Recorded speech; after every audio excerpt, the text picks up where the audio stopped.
A resposta em frequência de sistemas e o diagrama de Bode a gente vai encontrar em diversos manuais de equipamentos, principalmente aqueles equipamentos onde a característica de funcionamento deles alterar conforme a frequência do sinal que a gente estiver falando. Por exemplo, olha só, esse aqui é um manual de um microfone Shure SM58 e se a gente pegar aqui no manual dele aqui embaixo, a gente consegue claramente aqui, olha só, uma resposta em frequência desse sinal.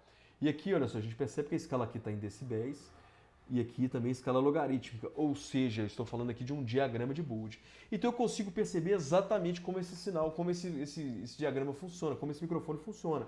Ou seja, olha só, a gente percebe aqui, olha, que para frequências acima de 100 Hz e até aproximadamente 1000, eu tenho um ganho dB igual a zero, ou seja, ele é linear.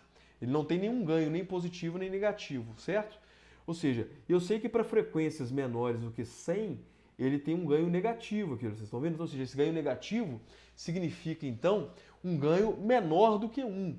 Uma vez que esse ganho é menor do que 1, significa que se eu falar com uma voz mais grave, ou seja, uma voz com frequências menores do que 100, significa que esse sinal aqui, olha só, ele vai atenuar essa voz. Então ele não é um bom microfone para captar essas frequências.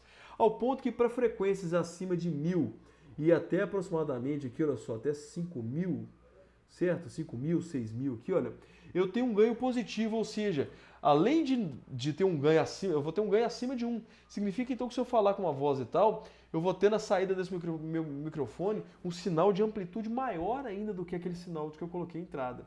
Então perceba que ele tem aqui também uma quedinha aqui próximo de 60 mil Hz, aqui ó, 70 mil Hz, tudo bem? E por aí vai. Ou seja, a gente consegue entender exatamente como esse microfone se comporta para diferentes sinais de frequências de entrada. Ou seja, quando eu estou falando de sinal de frequência de entrada de um microfone, eu estou falando de um sinal de voz, um sinal sonoro, por exemplo.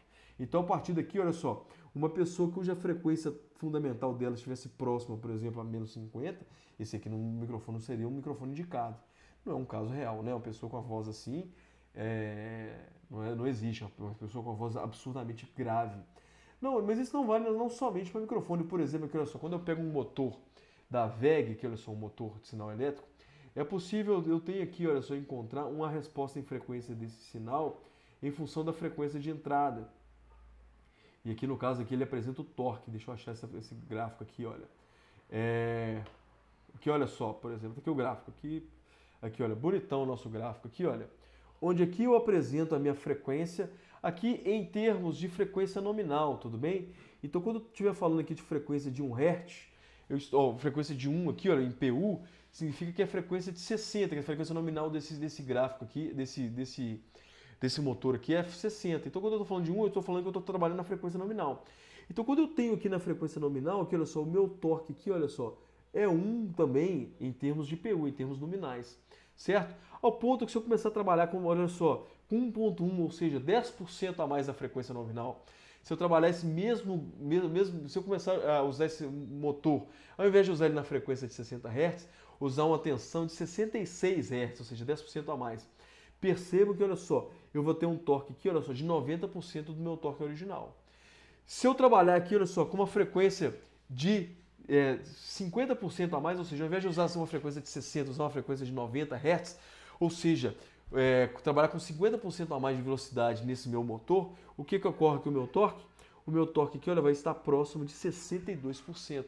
Ou seja, eu tenho aqui também, em um manual do motor, eu tenho a resposta em frequência para esse motor. Então vai ser comum essa informação de resposta em frequência de sistemas, vai ser muito comum para todo e qualquer dispositivo eletroeletrônico que a gente utilizar. Um último exemplo para acabar aqui, olha só, uma antena RF, que eu tenho uma antena RF aqui utilizada para Arduino. Eu tenho aqui um gráfico bem horroroso, bem feio aqui, olha só, que é a resposta em frequência para esse sinal, certo? Aqui está falando onde é o centro, esse centro aqui está em torno de 433 MHz, está vendo aqui? Então, ou seja, aqui seria 433 MHz. E eu tenho aqui também uma escala aqui, olha só, eu estou falando de um diagrama de Bode, uma escala aqui logarítmica, e aqui o meu ganho também é dado em decibéis, certo? Ou seja, vai ser comum eu encontrar esse tipo de gráfico para todo e qualquer dispositivo eletroeletrônico. Então basta a gente saber utilizar e saber interpretar esse